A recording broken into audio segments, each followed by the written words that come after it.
We last saw my next guest in the Costa Rican jungle. Look at this, trying to escape Bear Grylls. But now, Laurence, or the grips of Bear Grylls, Laurence Llewelyn-Bowen is back, though, to the day job, sharing his ultimate interior design tips at this year's Ideal Home Show. This is your comfy spot. This is your native habitat. I was definitely transplanted into a world in which I'd never, ever thought I'd inhabit, and it was a wonderful experience. The Costa Rican jungle. The Costa Rican jungle, yeah, not the Ideal Home Show. That's somewhere that I'm very at home. Yeah, so the Ideal Home Show is running from March the 21st to the 6th of April at London's Olympia. You're going to be there. You've been there for years and people love it, and you get all the crowds coming because they want to hear all your tips. But can we just kick off with Celebrity Bear? And let's take a look at these pictures. I mean, is it fair to say near-death experience, Laurence? You know, what the interesting thing about my near-death experience is the fact that coming so close to death, nobody wanted me. You know, it's not like, you know, I obviously cheated death because there was no afterlife set up for me. There was no sort of bright light. No. But you are making light of this. I am making light of it. Maybe that's a coping mechanism. Because it seems traumatic to me. It was a very physically extreme thing that happened. But, I mean, what was incredible, and I think you don't really get a sense of it from watching the footage, the support mechanism for something like that, the safety teams for something like that. But you need to explain to people what happened, well, because I don't think yes, anyone's seen it. The fundamental thing is that a 60-year-old grandfather oddly is not Aquaman and cannot quite cope with some of these, you know, very, very extreme underwater experiences. I got a little bit snagged up under a raft. I then started hyperventilating. I couldn't quite breathe. I started blacking out, all of that kind of stuff. I mean, you know, here I am, that bloke that does interiors. It was actually a really extraordinary moment to step outside the sort of the comfort of the tie backs and the cushion covers and, you know, see what real life is all about. Yes. Albeit real life in Costa Rica. What did your wife think? She don't do that again, The hilarious thing was that, she's absolutely forbidden me. Yeah. And even Bake Off, she reckons. Yeah, she's like, hidden you're not safe anywhere, You know, Laurence. I mean, you can imagine the top tier of a wedding cake falling on top of me. But no, they were so sweet. And I was lying on this Costa Rican beach, this extraordinary, strange blue colour.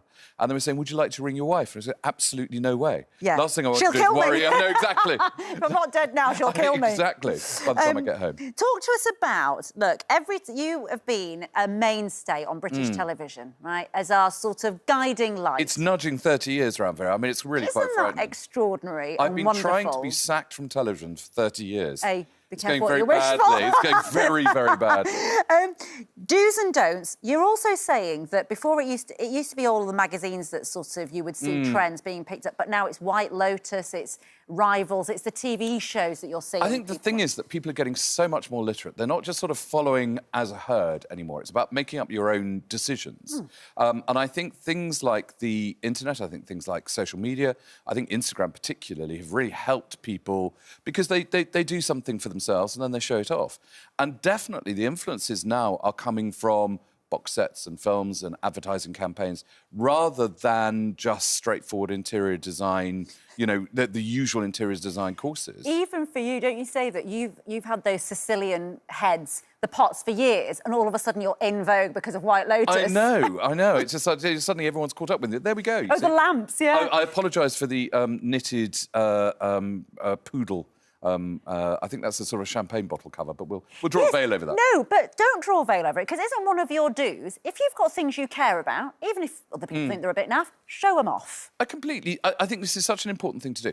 I think the idea of shoving everything in drawers to make a space look more tidy or to make a space look bigger or more neutral doesn't work. We're not neutral people. I mean, you know, actually, I believe that where you live should be a kind of a curated museum of you. And this is very much what I'm doing with the Ideal Home Show. You know, I'm creating this space, the home of your future, where I want people to embrace the fact that, yes, we're living in smaller spaces. Yes, there are all these sort of, you know, constraints that we've got, that we need to start thinking about, things like net zero, things about how the spaces actually work. But in fact, that is the moment where you turn the volume up on your interior design. And that actually by becoming more expressive. And one of the things I really want to do with what I'm doing at the show is also prove to people that just because you're getting older, I mean, the work that I'm now doing with Rangeford Villages is really showing that people, you know, as you start wanting to slow down, in fact, your environment doesn't need to become neutralised as a result. And one of the things that we're really doing with it's effectively a show home. At the Ideal Home Show is to bring together a lot of my my collaborators, a lot of my suppliers, people like the Department of Energy and the Net Zero thing. So it's all about making sure that your home doesn't just look spectacularly you, it actually works a lot better as well. And actually, your house is a very busy home. Very busy home. I mean, I was going to say, you sound like an Indian family, traditional Indian family, where you've got... Or a traditional Welsh family, indeed. Or, well, you've got the parents, the kids, the grandkids, all living in the same house. I mean, you've got to have space, and it's a luxury if you can have it. But it's, you say it's working out wonderfully. It does work out. And I mean, we are, you know, we have a big house, so we can get away with it. But actually, I think if you're clever with what you do with space, never forget that, you know, your home is, of course, your biggest financial investment. Yeah. But it's your biggest emotional investment as well. And I want where we live to be something that you're very proud of. Yes. Because, you know, it's the background to weddings, christenings, funerals, you know, it's all about you. And so it should absolutely reflect all of the elements that are you, even the slightly embarrassing kind of knitted poodle champagne bottle cover. Yes. Which was a gift from a friend. Well, there you go. And it's now being made it on the telly and I'll be thrilled to bits. Now I've started a whole trend. Everyone's going to want them. Exactly. Yeah, you know, the Sicilian heads. Laurence says yesterday, I want it. Knitted poodle bottle covers. Well, we can see you at the Ideal Home Show for a number of days over a... Yeah, no, I'm going to be there on the home of your future. And I think I want people to really see that actually there is, you know, let's be optimistic about the way our homes look. Let's stop dissing them. You're an optimistic person. I'm an optimistic person. Good. Thank you so much, Laurence. Fabulous to see you. And don't go anywhere near anything dangerous ever again. No, I won't. Don't worry. Fluffy cushions all the way now. Oh, hi there. Thanks for watching our YouTube channel where we upload new videos every single day. Click here if you're interested in this video or head to the homepage for more amazing content.